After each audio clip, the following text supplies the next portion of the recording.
Anyway ಬಾಗಲಕೋಟೆಗೆ ಸಂಬಂಧಪಟ್ಟಂತಹ details ಇದು. ವೀರಣ್ಣ ಚರಂತಿಮಠ್ ಪಡೆದಂತಹ ಮತಗಳು ಇಲ್ಲಿ ತನಕ 47,519. 15ನೇ ಸುತ್ತಿನ ಮತ ಎಣಿಕೆ ಕಾರ್ಯ ಈಗ ಆರಂಭ ಆಗಿದೆ ಅನ್ನೋದರ ಡೀಟೇಲ್ಸ್ ಸದ್ಯ ಸಿಗ್ತಾ ಇದೆ.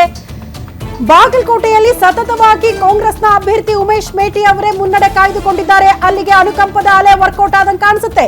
ಸಿದ್ದರಾಮಯ್ಯನವರ ಸ್ಟ್ರಾಟಜಿ ವರ್ಕೌಟ್ ಆದಂಗೆ ಕಾಣಿಸುತ್ತೆ. ಸತತವಾಗಿ ಕ್ಷೇತ್ರದಲ್ಲಿ ಬೀಡು ಬಿಡೋ ಮೂಲಕ ಕ್ಷೇತ್ರವನ್ನ ಗೆಲ್ಲಲೇಬೇಕು ಅಂತ ಪಣ ತೊಟ್ಟಿದ್ರಲ್ಲ, ಮೋಸ್ಟ್ಲಿ ಅದಕ್ಕೆ ಒಂದು ಉತ್ತರ ಸಿಗ್ತಾ ಇದೆ ಅಂತ ಅನ್ಸುತ್ತೆ. ರಿಸಲ್ಟ್ 57,471 ಉಮೇಶ್ ಮೇಟಿ ಅವರು ಇಲ್ಲಿ ತನಕ ಪಡೆದುಕೊಂಡಂತಹ ಮತಗಳು. BJP versus Congress neck to neck fight ಇರಬಹುದು ಅಂತ ಭಾವಿಸಲಾಗಿತ್ತು. ಬಟ್ 15ನೇ ಸುತ್ತಿನ ಮತ ಎಣಿಕೆ ಆರಂಭ ಆದಾಗ್ಲೂ ಕೂಡ ಕಾಂಗ್ರೆಸ್ ಅಭ್ಯರ್ಥಿನೇ ಮುನ್ನಡೆ ಕಾಯ್ದುಕೊಂಡಿದ್ದಾರೆ ಅನ್ನೋದರ ಡೀಟೇಲ್ಸ್ ಸದ್ಯ ಸಿಗ್ತಾ ಇದೆ.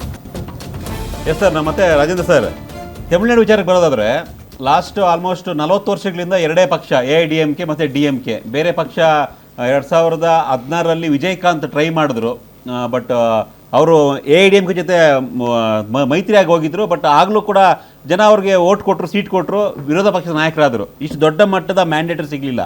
Not predict.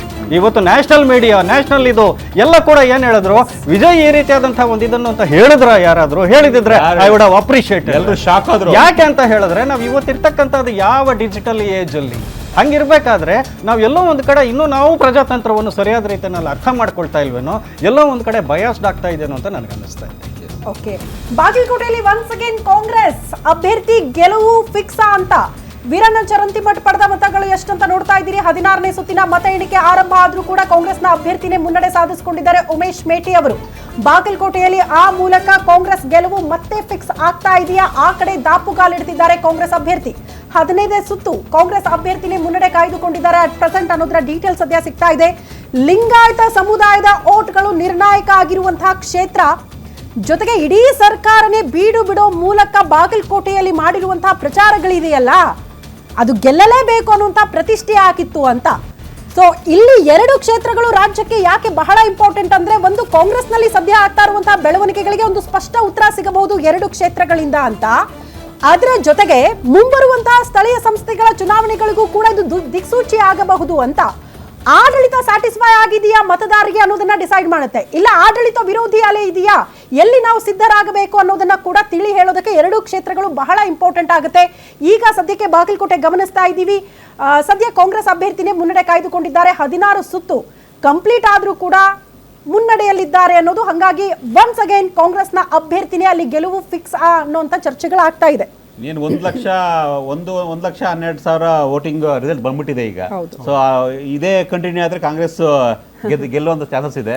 ಸೊ BJP ಅವರು ಲಾಸ್ಟ್ ಅಂದ್ರೆ ಈಗ ಬಾಗಲಕೋಟೆಯಲ್ಲಿ ಯತ್ನಾಳ್ ಕರ್ಕೊಂಡ್ಬಂದ್ರಿ ಪ್ರಚಾರಕ್ಕೆ.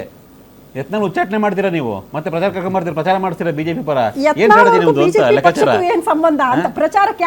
ನಿಮ್ಮ ಅಧಿಕೃತವಾಗಿ ಅವ್ರನ್ನ ಉಚ್ಚಾಟನೆ ಮಾಡಿದ್ದೀರಾ. ನಿಮ್ಮ MLA ಅಲ್ಲ ಈಗ ಅವರು, ಬಟ್ ನಿಮ್ ಪಕ್ಷದ ಪರವಾಗಿ ಬಂದು ಪ್ರಚಾರ ಮಾಡ್ತಾರೆ.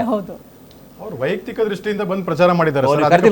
ನಾವೇನು ಮಾಡಿಲ್ಲ, ವೈಯಕ್ತಿಕವಾಗಿ ಬಂದಿದಂತದ್ದು ಅವ್ರು ಇರೋದು ಬಂದದ್ದು. ಅದ್ರಲ್ಲಿ ನಾವೇನು ಬೆಲೆ ಇಲ್ಲ, ಹೈಕಮಾಂಡ್ ನಿರ್ಧಾರಕ್ಕೂ ಬೆಲೆ ಇಲ್ಲ ಅಂತ ಮ್ಯಾಮ್. ಅದು ನಾವು ಪಕ್ಷದ ಅಧಿಕೃತವಾಗಿ ಮಾಡ್ದಾಗಂದಾಗ ಇಟ್ ಈಸ್ ನೋ ಯಾರೋ BJP ಪರ ಪ್ರಚಾರ ಮಾಡಿದ ಅಧಿಕೃತ ಅಲ್ವಾ ಸರ್, ಅದು ವೈಯಕ್ತಿಕವಾಗಿ ಮಾಡಿದಂತದ್ದು ಅಂತ ವೈಯಕ್ತಿಕ ಆಗುತ್ತೆ.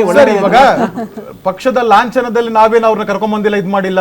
ನಮ್ಮ ನಾಯಕರು ಯಾವಾಗ ಪ್ರಚಾರ ಹೋಗಿದ್ರು ಅವ್ರು ಯಾವತ್ತು ಬಂದಿಲ್ಲ. ಅವ್ರು ವೈಯಕ್ತಿಕವಾಗಿ ಬಂದಿದ್ದಕ್ಕೂ ಇದಕ್ಕೂ ಡಿಫ್ರೆನ್ಸ್ ಇದೆ ಸರ್. ಅದಲ್ಲಿ ಅಧಿಕೃತವಾಗಿ ಅವ್ರನ್ನ ಉಚ್ಚಾಟನೆ ಮಾಡಿದಾಗ ದರ್ ಇಸ್ ಈ can't use the symbol and ಪ್ರಚಾರ ಮಾಡುವಂತದ್ದಿಲ್ಲ.